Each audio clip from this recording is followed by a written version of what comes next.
Welcome to Module 3 of our training videos on international justice and accountability mechanisms for Myanmar. So in Module 3, we'll talk about the IIMM for Independent Investigative Mechanism for Myanmar. So we have 8 modules in these training videos, so 8 videos. We've already done Module 1, Introduction, Module 2, FFM. Today we're talking about the IIMM, and then next videos will be about the ICC, part 1 and 2, a video about the ICJ, and then we'll talk about universal jurisdiction, and Module 8 will be the conclusion. So today is Module 3, the Independent Investigative Mechanism for Myanmar, and we will talk about the mandate of the IIMM, its composition, how is it collecting information and what kind of information, the advantages and limitations. We'll also talk a bit about how the IIMM is working on the 2021 violence, and we'll conclude with what can be civil society's role with regards to the IIMM.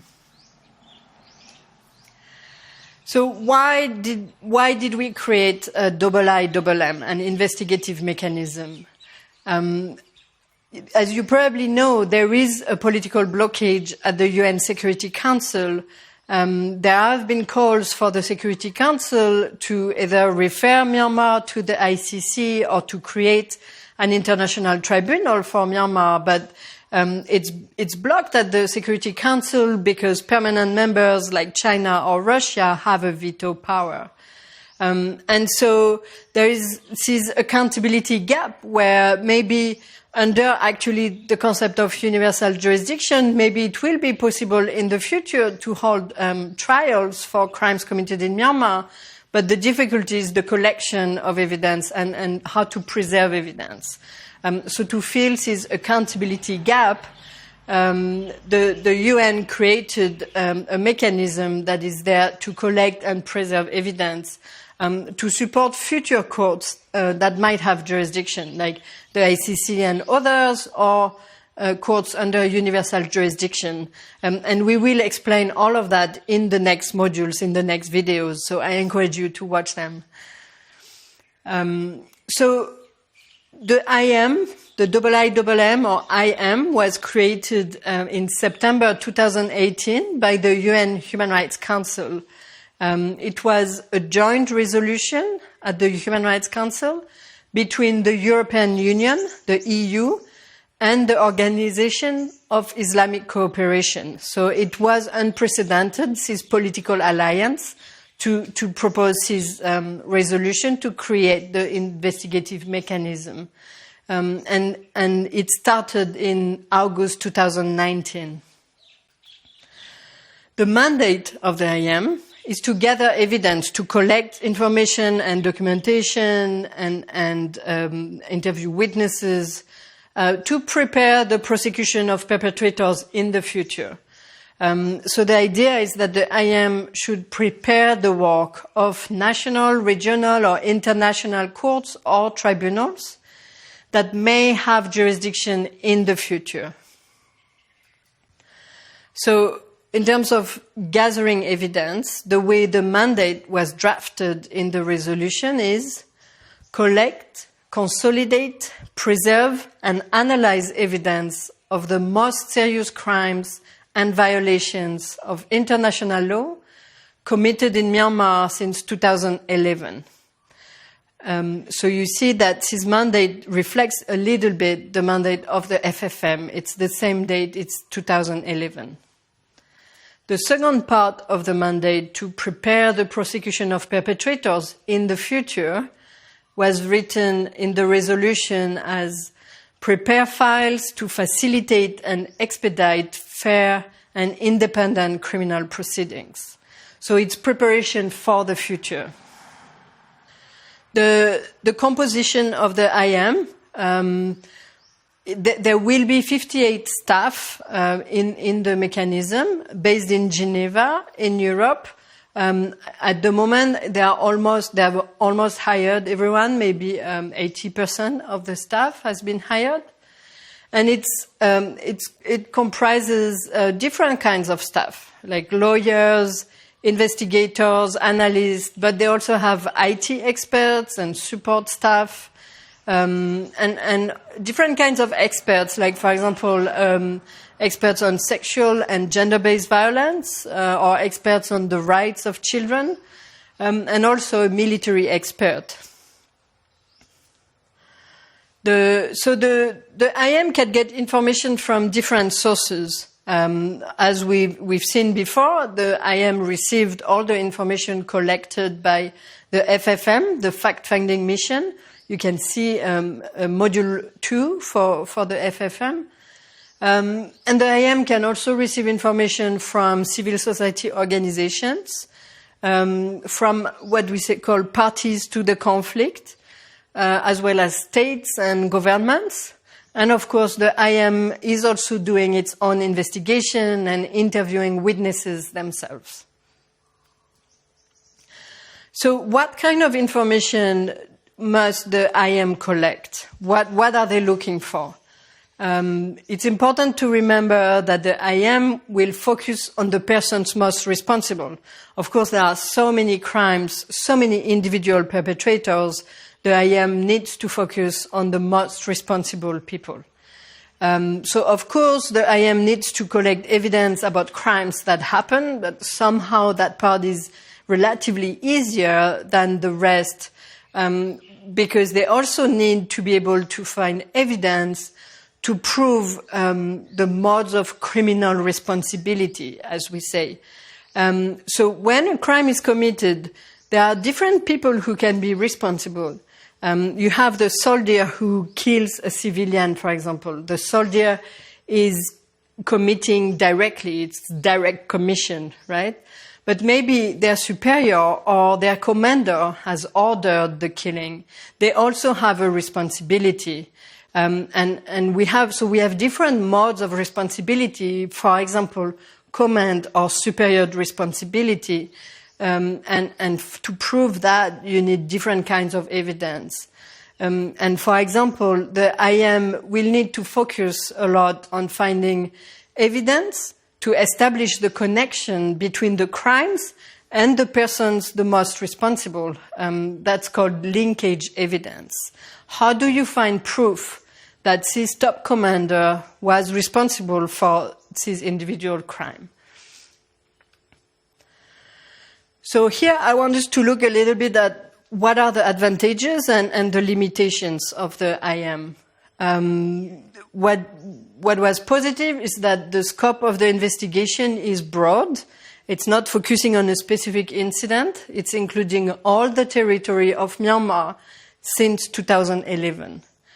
Another advantage is that the IIM doesn't start from scratch, from zero. It continues the work of the fact-finding mission of the FFM, and that will help them go faster in their investigation.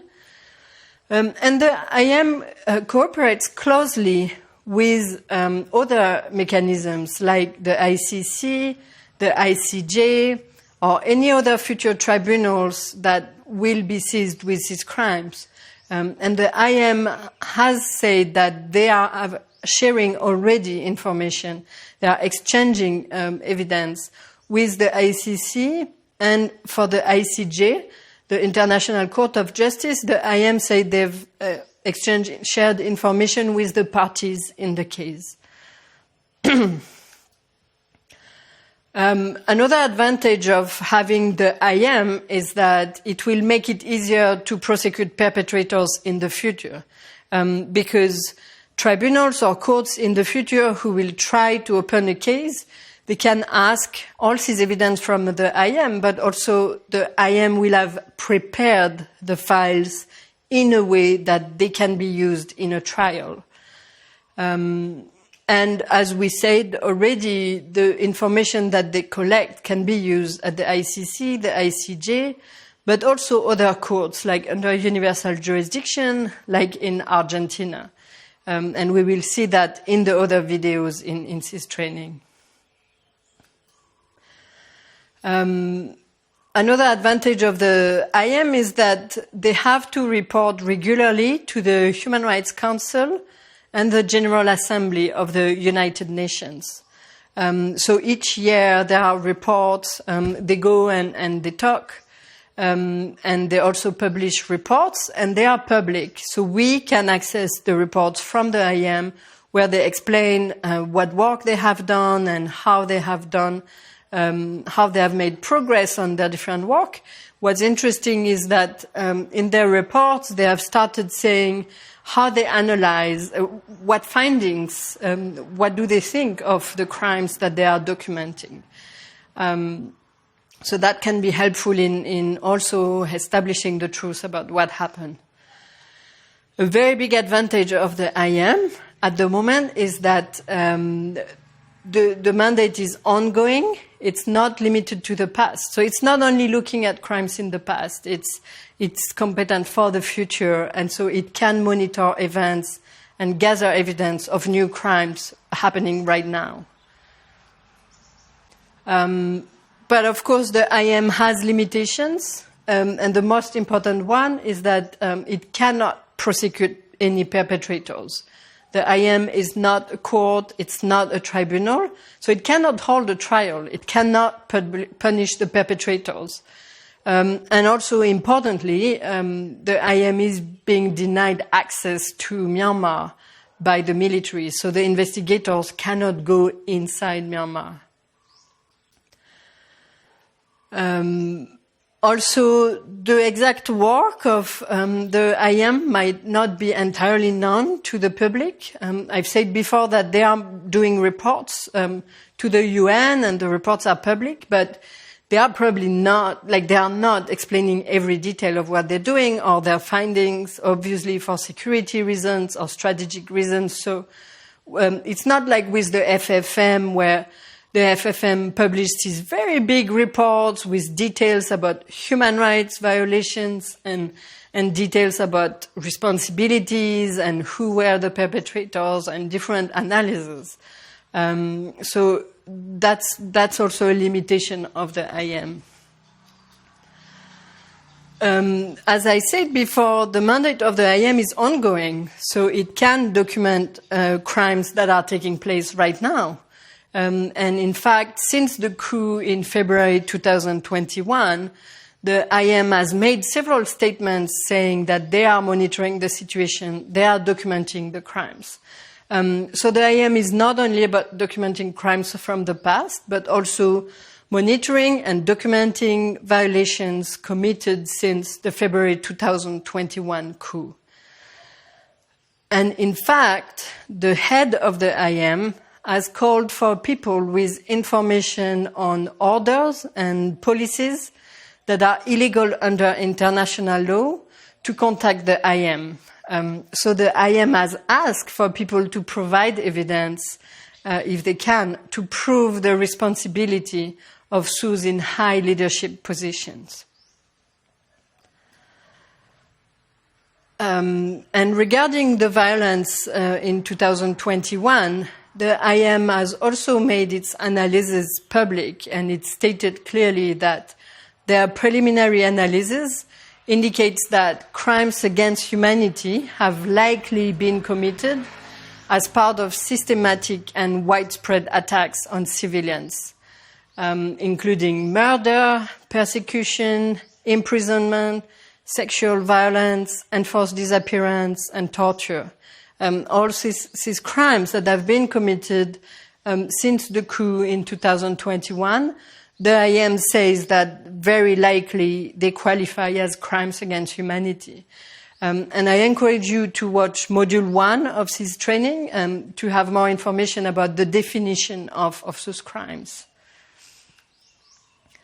So before we finish, it's interesting to look a bit about what can be civil society's role in relation to the IIM. So the first is that civil society groups can decide to provide information and documentation to the IIM. They can help victims and witnesses give evidence to give testimonies to the investigators of the IIM. An important point can also be that civil society can advise the IIM about how to share information with the people of Myanmar. That's what we call outreach. How can the IIM best explain to the population what they are doing? And civil society can take a role in explaining to the population the work of the IIM, and very importantly, to manage victims' expectations about what the IIM can do and what it cannot do. And then another thing that civil society groups might want to do is to lobby the IIM and lobby the UN to make sure that the IIM in their staff, they include staff with expertise in local ethnic context and cultures and languages, and also with experience in local efforts in human rights documentation. And to ensure that the IIM includes representation of local ethnic groups from Myanmar, so that the IIM has a correct understanding of the different dynamics of the violence taking place. And finally, the civil society groups can lobby the IIM. It's very important to always remind them they have a responsibility to ensure that victims and witnesses who collaborate with the IIM receive appropriate medical and psychosocial support. So we're at the end of this module. And as always, I really invite you to read the documentation, read these handouts that are available on the website. I will provide you with a question for discussion for this module that I invite you to discuss with your colleagues. Or take some time for personal reflection. And of course, go and take the quiz on the website to check how much you've learned and check if there are some things you have not understood correctly. So the question for this module for discussion or reflection is, do you think that the IIM, the investigative mechanism, will be useful for your communities? And why and how can it be useful if it is? Thank you very much. I hope you've enjoyed this video, and see you in next one.